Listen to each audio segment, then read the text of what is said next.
श्रीमान दुर्वासा जी द्वार पर। अरे दुष्ट निमंत्रण देने के बाद पहले स्वयं भोजन करने लगा। क्रोधित हो गए, अपनी जटा को निकाल करके पृथ्वी पर पटका।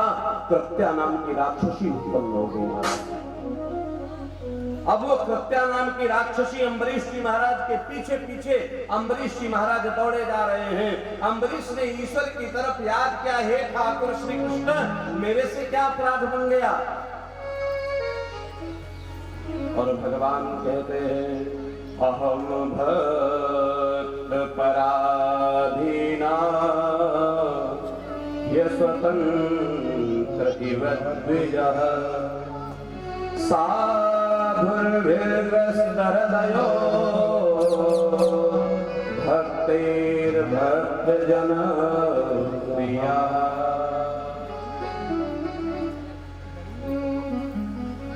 हम भगतन के दास, भगत मोरे मुकुटमणि। हम तो भक्तों के दास हैं महाराज। भगवान ने अपने सुदर्शन चक्र को दुर्वासा जी के पीछे लगा दिया। अब तो महाराज अम्बरीश जी के पीछे कृत्या और कृत्या के पीछे सुदर्शन चक्र जी। सुदर्शन चक्र ने कृत्या को भस्म कर दिया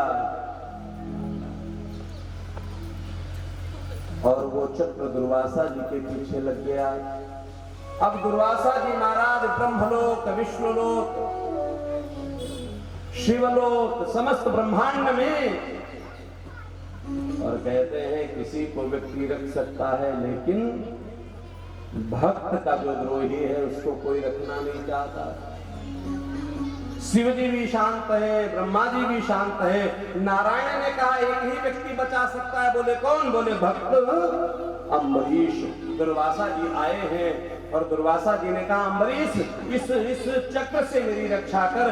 कहते अम्बरीश ने हाथ जोड़ करके कहा, हे सुदर्शन महाराज, अगर मैंने अपने जीवन में कभी एकादशी व्रत को छोड़ा नहीं हो, अगर हमने अपने जीवन में सदा सर्वदा गौ, ब्राह्मण और भगवंत का अपमान नहीं किया हो, तो फिर यहाँ चक्र शांत हो जाए। चक्र देवता शांत हुए, सुदर्शन चक्र अपने स्थान पर चला गया। ऐसे ऐसे राजा हुए हैं महाराज। आज अम्बरीश ने हाथ जोड़ करके क्षमा मांगी, हे गुरुदेव, आपको मेरे कारण इतना कष्ट हुआ, इसको मन में नहीं रखिएगा। कहते हैं दुर्वासा जी के नेत्र सजल हुए। भगवान का कैसा स्वभाव है। बोले अहो अनंत दासा महत्वं दृष्टपद्य में कृतागसोऽपि यद्राजन् मंगलानि शमीहसे।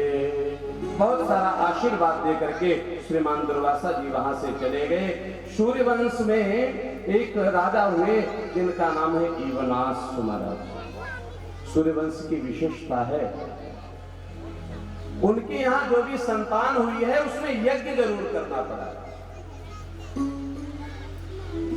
यूनास महाराज ने भी एक यज्ञ का आयोजन किया और कहते हैं रात्रि में जो अभिमंत्रित जल रखा जाता था यूनासों की धर्म पत्नी को देने के लिए कि अभिमंत्रित जल बाद में इनको देंगे, जिसके प्रभाव से इनके घर में संतति आएगी, संतान आएगी। तो पीना था पत्नी को, लेकिन यज्ञ मंडप में ही लेटते थे महाराज। और गलती क्या हुई, उस जल को श्रीमान यूनासु जी महाराज पी गए, तो गर्भ उनकी धर्मपत्नी को ना हो करके यूनासु जी महाराज को हुआ। वशिष्ठ जी ने योग माया के द्वारा सब कुछ जान लिया, ब्रह्मवेत्ता थे, ब्रह्म शक्ति के द्वारा सब कुछ जान लिया। यूनास के उदर को चीर करके उस बालक को निकाला गया, लेकिन उसका पालन पोषण संरक्षण कैसे हो, उसको मातृ स्नेह कौन प्रदान करे, उसको दुग्धपान कौन करावे। तो कहते हैं इंद्र ने आकर के कहा मानदाता, मैं उसको दूंगा जो आवश्यकता होती होगी। इसलिए उस बालक का नाम पड़ा मानधाता। सूर्यकुल में बड़े बड़े प्रतापी राजा हुए हैं महाराज। इन्हीं मानधाता के पुत्र हुए श्रीमान मुचकुंद जी महाराज। मुचकुंद जी की कथा छठे दिन आप सब श्रवण करेंगे। वही मुचकुंद जी जो पीतांबर ओढ़ करके सो गए, कालेवन ने समझा कि भगवान कृष्ण सोए हुए हैं और पीतांबर हटाया तो मुचकुंद जी के देखते ही कालेवन भस्मीभूत हो गया। वो मुचकुंद जी महाराज भी सूर्यवंश के बड़ी प्रतापी राजा है। इन्हीं के कुल में आगे चल करके त्रिवंदम हुए, त्रिशंकु महाराज हुए, हरिश्चंद्र हुए। और हरिश्चंद्र जी की सत्यता आज भी लोग कहते हैं मैं बड़ा सत्य बोलता हूँ। बोले जानते हैं कितने बड़े हरिश्चंद्र हैं। कहने का तात्पर्य क्या है, आप सोचो उनके आचरण से व्यक्ति जाना जाने लगा, आज तक जिनका नाम अमर है। ये स्वभाव है महाराज। अपने स्वभाव को आपको मूलतः ऐसा ही बनाना चाहिए। क्यों? क्योंकि बहुत कोई क्रोध करता है ना, तो उस व्यक्ति का नाम कुछ भी हो उसके बाद आदमी जोड़ देता है, बोले वो व्यक्ति, बोले वो तो बड़े क्रोधी हैं, वो तो बड़े लोभी हैं। ये क्या है? ये उनके नाम के आगे उनका गुण जुड़ जाता है। इसलिए इस बात का चिंतन रखना, हम क्या कर रहे हैं, क्या नहीं कर रहे हैं, क्या करना चाहिए, क्या नहीं करना चाहिए। महाराज इस वंश में एक राजा हुए बाहुक। बाहुक ने बहुत बड़ा महाराज यज्ञ किया है। बड़ी रानी को यज्ञ का अभिमंत्रित चरु खिलाया, गर्भ में बालक आ गया महाराज। अब उनकी दो रानियां हैं, तो एक रानी ने दिव्य बालक को जन्म दिया है और दूसरी रानी को बड़ी रानी ने महाराज विष दे दिया। तो योग बल के द्वारा वशिष्ठ जी ने उसको नष्ट नहीं होने दिया।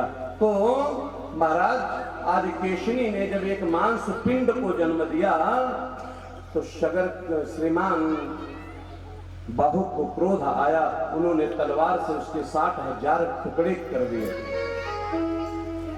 वशिष्ठ जी ने 60,000 घड़े मंगा करके उस मांस पिंडों को घड़ों में स्थापित कर दिया और मंत्र की शक्ति के द्वारा जब उनको 10 महीने में खोला गया तो समस्त पुत्र के रूप में उत्पन्न हुए।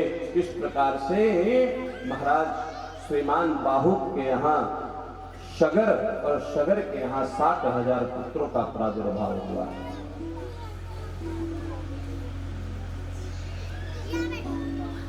वही 60,000 पुत्र इंद्र के द्वारा चुराए गए घोड़े को खोजने के लिए गए तो श्रीमान कपिल जी के द्वारा दृष्टिपात करने से नष्ट हो गए।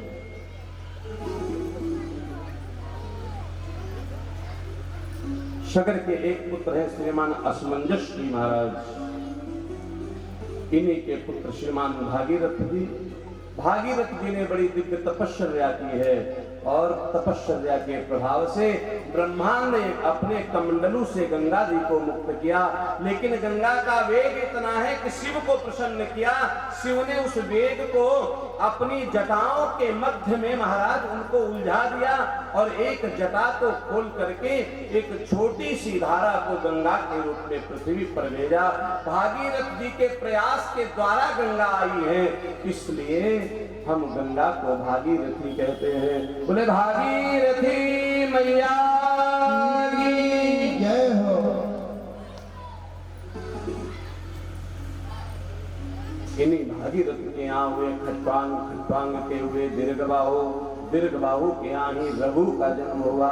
और महाराज रघु इतने प्रतापी राजा हुए कि जिसको पहले सूर्यवंश कहा जाता था उसको आज रघुवंश के नाम से जाना जाने लगा। और महाराज सूर्यवंश में रघु की कीर्ति बहुत फैली। इसी कुल में राजा हुए श्रीमान अज जी महाराज। और अज के पुत्र कौन है? श्रीमान दशरथ जी।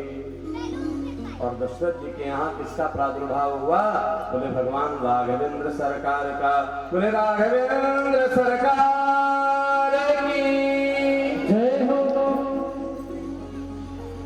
महाराज दशरथ जी बैठे हुए हैं याद तो कुछ नहीं है पूर्व जन्म का, लेकिन इस जन्म में